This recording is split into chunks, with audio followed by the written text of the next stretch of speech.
here are the granaries of this clay. Those ones. So they Okay. are made from husk and the clay that they get from the river. So everything, everything that they use, they make is coming from the surroundings, and they, have a sense of living because they have been marginalized throughout. So it shows how resilient the people are, and you can see everything. In everything, there's a sense of reinforcement and repurpose. So the textile almost reflects that. It's the expression in that sense. The if you come along and you see the patterns. Can you give me a brief introduction to everything? What is this like? Is this So this is the granary that the men make, and they used to store this. These are used to store the gehu in that. So yeah, that's giving a sense of how the things are interweaved and made by them, and how the layering and the reinforcement almost reflects in everything that they do, and how it's almost as an expression in the textile also. So you see some patterns. So they are almost can we come to these all these textiles?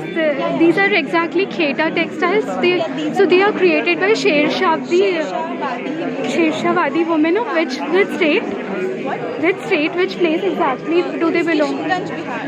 Kishanganj in Bihar. Oh. These are made out of the old saris that they have, or the lungis that they have. So they layer it in 4-5 layers, and they start embroidering. So there's no measuring tape and nothing. The tools are just hand and a needle. So their eye is almost trained, so much that they have so much the instinct of going. So they do a running stitch first, and they start from one end to the other, but the pattern emerges like this. So it's very interesting how you come along. I will show you a picture. Yeah. Which almost So like this is such different colors, no, from all together. This is so quite. they use very bright colors that are inspired from But the these surroundings. look quite somber, like. Yeah. There's a sense of balance in everything.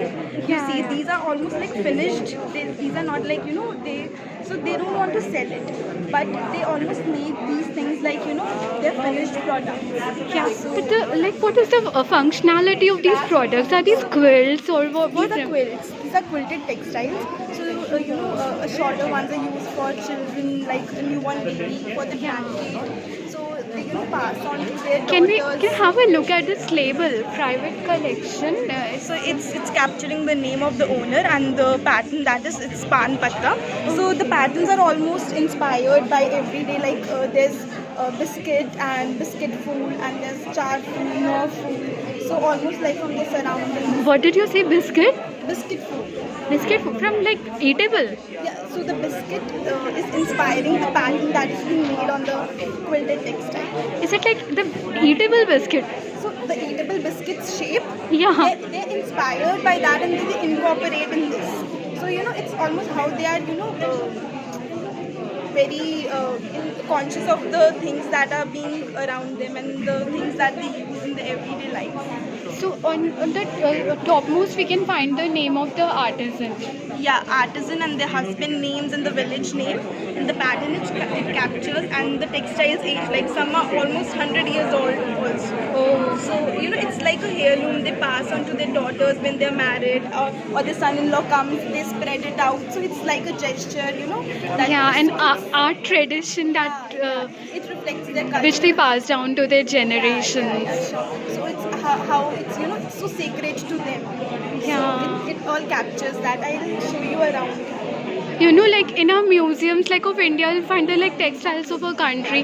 Like I, being from a Shia religious Muslim community, have toured Iran and Iraq and like also seen Dubai. So like I'm very fond of like watching the historical movies. I love the like movies of warriors and like brave women, historic ones.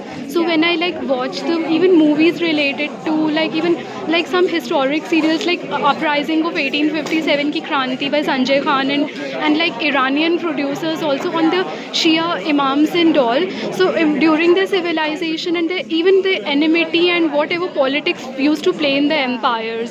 So they used to give a very good feel of culture and like camels in the desert and also the marketplace, rural.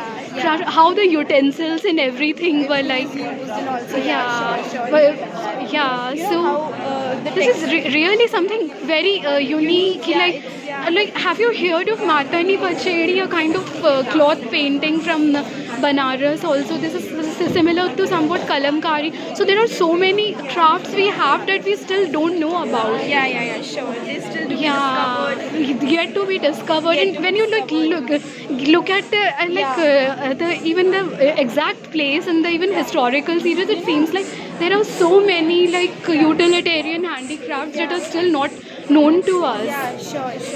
So we like visited there and we, captured the whole essence of how everything is built around, how the people live there, and what the textile, because you see this, you would probably think that it's a loom, it's on loom, like it's not like hand done, but when you see it, it's like very intricate patterns emerging out of the surroundings and everything. So that and like the paddy is grown there. So the movement What is this exactly?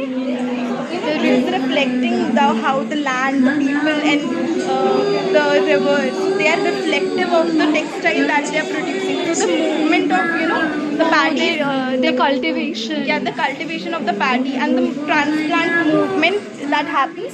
It's almost happening in the textile also. So the way you carry out the needle from one move to the other. So the rhythm and the movement, it almost the agricultural wisdom is applied in the textile.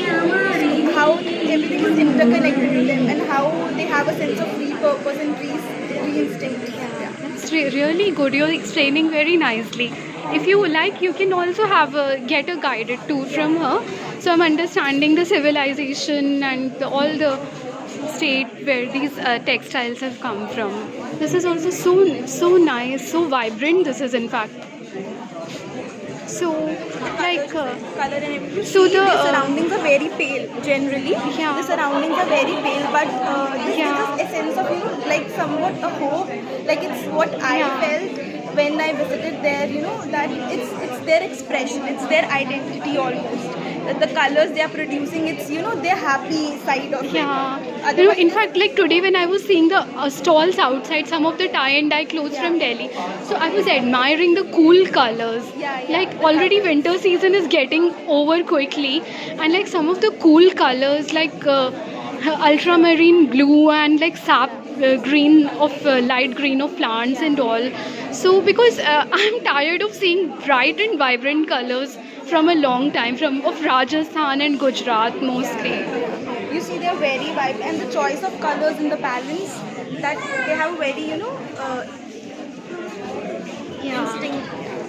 I think the inauguration is going to start. Yeah, you can have a tour around and experience the whole thing. So I'll show you the fabric that is left from these khetas and the yarns that are left from these khetas are used in making pakhas. They're like hung over there at the backside. You can have a tour of that too. Yeah, You can come okay. back.